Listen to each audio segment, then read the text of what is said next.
Hey guys, hopefully this will really be the last part in this series.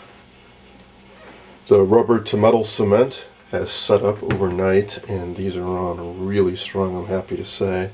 The metal on the chassis actually deflects and these have shown no sign of breaking loose, so I think this is all set to go back in the cabinet.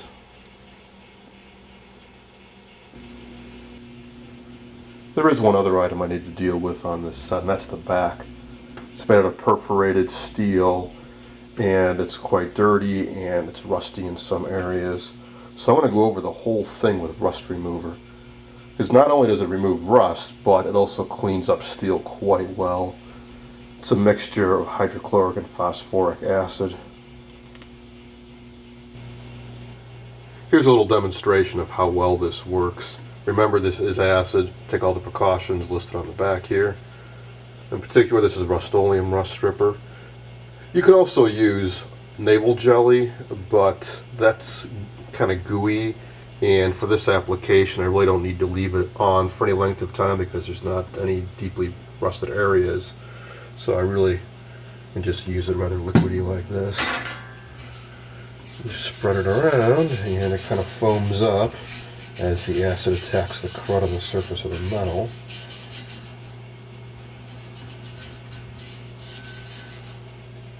And wait a little bit.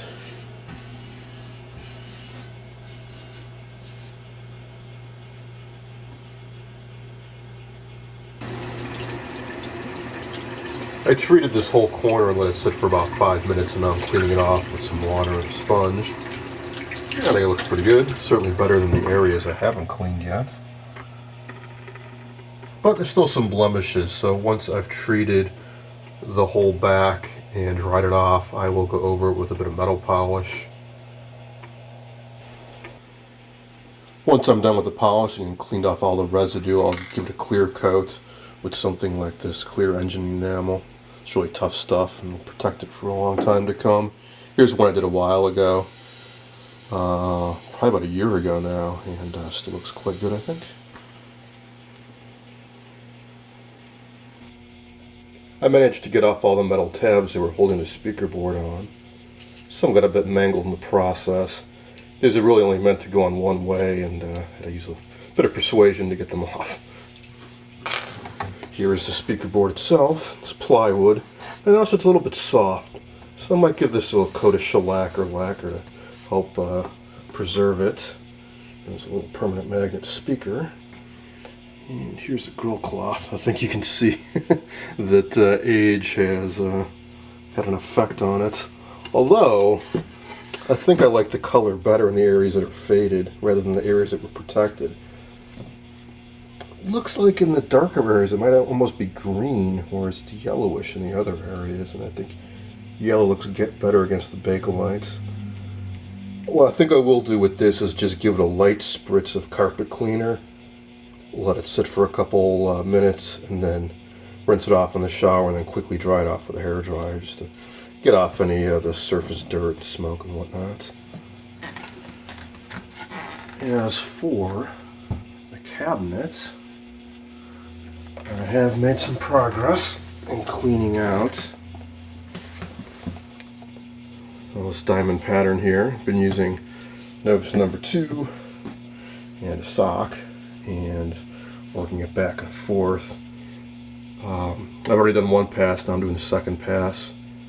Put it on like car wax to dry to a haze, and then buff it out. Rotate your rag continuously to keep a clean surface going. And already it's starting to look considerably better, shinier. To get in between here, now that the set's out and the faceplate and so on, I can get my arm down inside and hold one end of the sock on either side and work it back and forth, which makes this a lot easier. Previously I had done the top and all around the face and controls. Did quite a bit of work on that with both Novus number 2 and then Simichrome. Did not do the sides though. I did this side a little bit earlier today with a couple passes on the Novus number 2. It's looking pretty good. Here and there are some scratches that are deeper than I can get out with just a buffing. I suppose I could wet sand this and maybe I could get that out a little bit better, but I'm just going to leave it alone. I might try working in a little bit of brown stain or shoe polish to hide it a little bit better. That's what I did up here where there was a pretty deep scratch. I put in some stain there just to make it look better because it was quite a bit lighter than the rest. Someday I may try filling that in with maybe some semi-gloss lacquer, build it up in layers and sand it flush. But even so, I think it would still stand out. And I don't know, it doesn't bother me that much. And that leaves this side, which I have not done yet. Also has a couple scratches here and there, but nothing too terrible. So I'll keep at this, and hopefully not too much longer, it'll be done.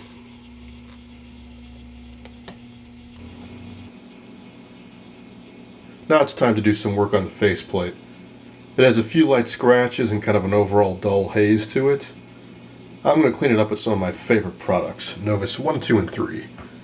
Novus number 3 is for buffing out heavy scratches, number 2 for fine scratches, and number 1 cleans it up and leaves a protective finish. They say it repels dust. I'm not sure about that, but hey, I'll take their word for it. So first up, I'm going to clean this off with just some Windex, and then I'm going to go for the Novus number 2. If I still see any scratches, then I'll try the Novus number 3. After I get that cleaned up, I'm going to flip it over and put on this foam padding all around the outside edge. The original padding is long ago rotted away. That provides a bit of a cushion between this and the glass face of the CRT. To hold it in place, I'm going to try using this contact cement. I'll dab a little bit around the edge here, and I'll dab a little bit on the foam, and then hopefully that will hold it on securely.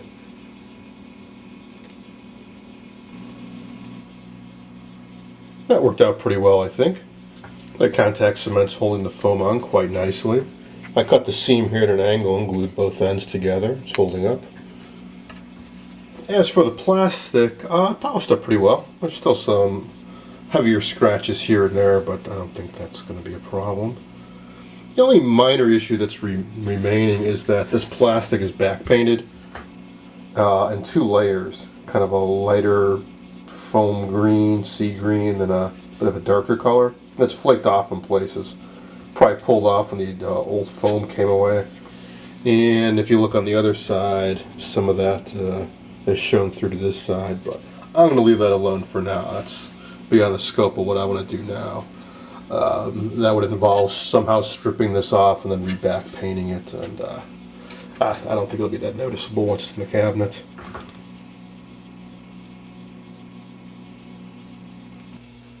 Alright, I'm just about done with this finally.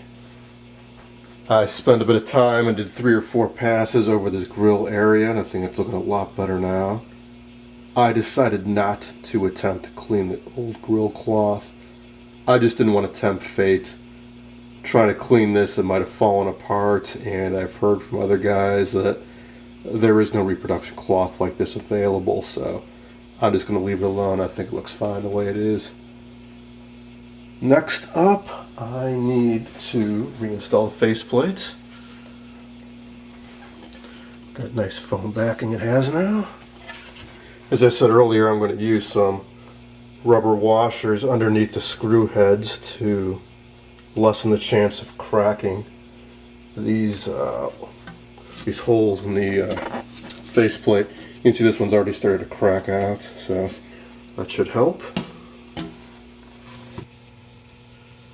Alright, I've got the faceplate secured. Now there's one last thing I have to do before I can slide the chassis back in, and that is to affix this channel plate.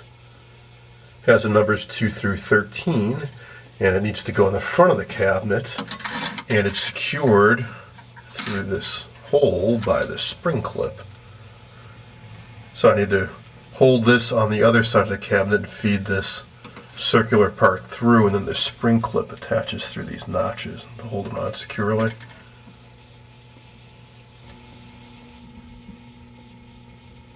I got it attached, but unfortunately in the process a little bit of the plastic broke off. Got to be careful, this old plastic is really, really fragile. I think I'll be able to glue it back on though. I've got some two-part plastic epoxy that's worked really well for me in other projects.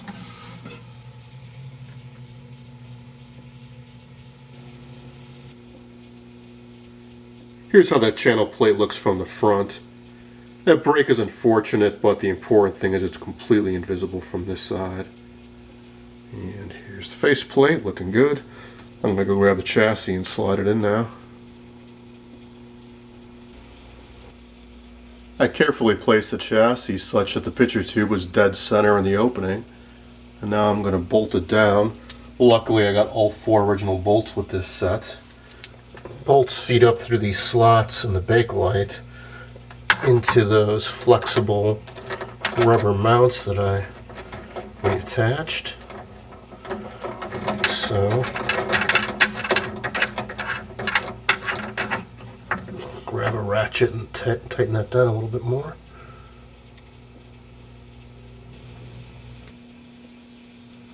I've got this chassis firmly attached. Got the lower chassis in place. Here's the back that I stripped all the rust and crap off of, polished it up and clear coated it. It's going to fit in like so. Need to get a few other screws to hold it in place. This cutout up here was for an optional internal antenna, which I do not have. That antenna had a paddle that would stick out the back and you could slide that from side to side to adjust it. I suppose I could make a replica, but I think I'll just leave it like it is. Here's a closer look at the knobs for this set. 2 pieces, and the inner part is Bakelite. Could stand to be cleaned a bit more and all that waffle pattern there. The back part is a brass metal cover over the plastic knob. I previously had polished these up and then clear coated it with some lacquer specially formulated for brass to keep it from tarnishing again anytime soon. I put felt on the back of these knobs. It's a good idea to do to put felt on the backs of your knobs so that they don't scratch the cabinet when they rotate. They fit on like so. Gotta line up the teeth in there with the shaft.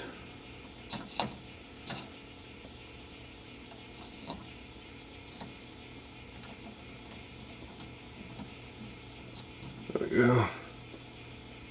And then this slides onto the half moon portion. And that's that. So let's fire this setup and see how it plays. For this test I'm using an over-the-air digital TV receiver. Got an old pair of rabbit ears going to the antenna input, and the output is going to the TV via a 75 ohm to 300 ohm balun.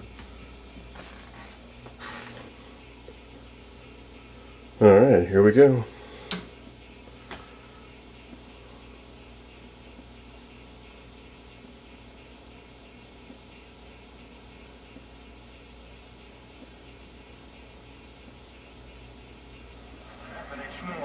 I'm alright. Don't please your room. You wait for the ambulance like the pendulum there. Great, I had.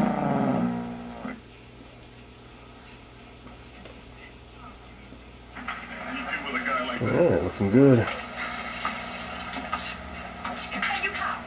You one of those people. You don't look like any Marine in any movie I ever saw. But you are beautiful. I mean it. Don't forget on it.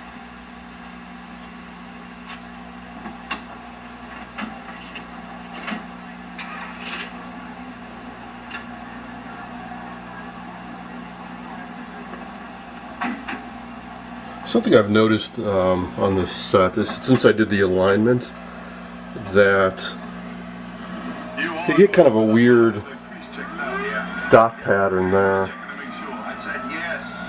And I think that has to do with it picking up some of the color information. So I'm going to try a trick, which is to take a DVD player that has component outputs, red, green, and blue, and just use the green output and feed that into an RF modulator and into the set, and see if that the pattern goes away. Otherwise, the set's working just fine. All those adjustments paid off. The picture is perfectly centered and level and everything.